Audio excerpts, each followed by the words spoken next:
निशा, निशा, ये गहने तुम्हारे ही है, इसे पहन लो। दोस्तों, हॉरर स्टोरी देखने के लिए हमारे चैनल को सब्सक्राइब करें। यहाँ आपको आपके साथ घटी भूतिया घटनाएं देखने को मिलेंगी। आपका एक सब्सक्राइब हमें बहुत मोटिवेशन देता है। धन्यवाद। गहने लड़कियों की सुंदरता पर 4 चांद लगा देते हैं, लेकिन अगर वही गहने हमारी मौत बन जाए तो क्या होगा? ऐसा ही कुछ हुआ था निशा के साथ। निशा यही कोई 16-17 साल की होगी और उसकी स्कूल की छुट्टियां चल रही थी, तो उसने फैसला किया कि वो अपनी सारी छुट्टियां अपनी नानी के घर बिताकर आएगी। पापा, मुझे नानी के घर जाना है। ये छुट्टियां मैं नानी के घर बिताकर आऊंगी। हाँ ठीक है, लेकिन गांव में तुम ज्यादा शैतानी मत करना। ओके पापा। निशा अपने पापा के साथ अपनी नानी के घर पर चली जाती है और अपने नाना नानी से मिलकर बहुत खुश हो जाती है। अब कई दिन ऐसे ही निकल जाते हैं। एक दिन पड़ोस की सारी लड़कियां पास के बीच पर घूमने जा रही थी। अरे निशा, तुम यहाँ अकेली क्या करोगी? तुम भी हमारे साथ चलो। मन तो मेरा भी है, मगर नानी नहीं मानेगी। हम भी तो जा रहे हैं, तुम पूछकर तो देखो। निशा नानी के पास गई और कहने लगी, नानी, सब बीच पर घूमने जा रहे हैं, मैं भी जाऊं उनके साथ?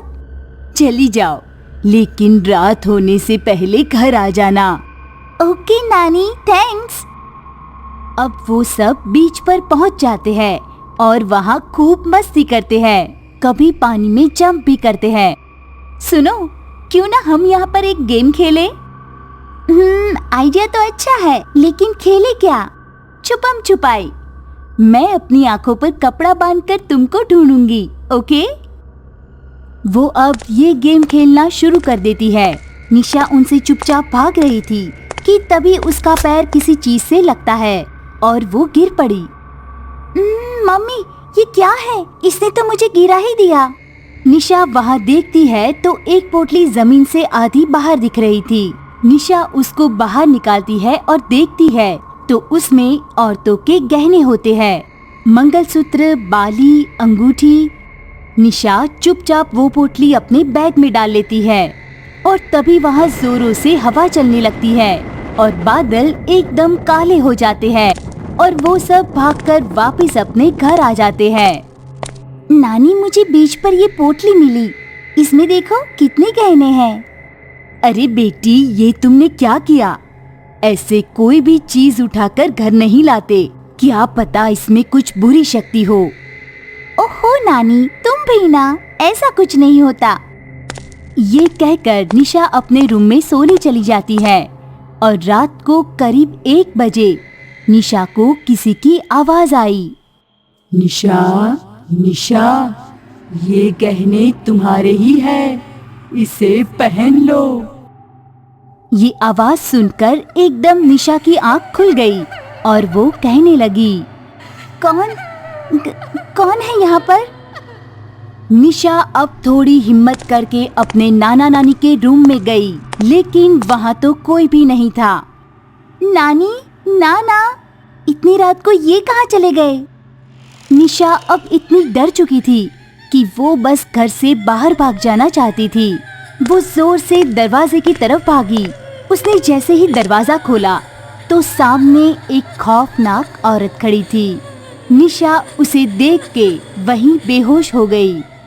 सुबह हुई और निशा अपनी आँख खोलती है तो उसके सामने उसके नाना नानी थे।